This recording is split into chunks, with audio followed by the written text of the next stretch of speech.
Ինչ ախորժալի տեսք ունի։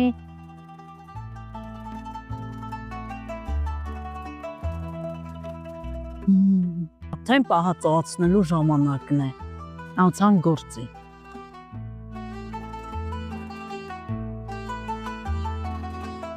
Հիմա այս թթվի պարունակությունը դասավորում ենք տարայի մեջ։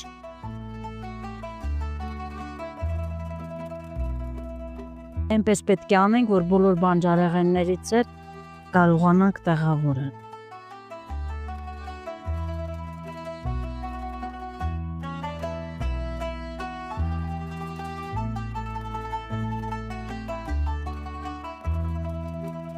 Իմ հետևորդները արդեն գիտեն, տեղեկացված են, որ ես պահածոները դրսում եմ պատրաստում։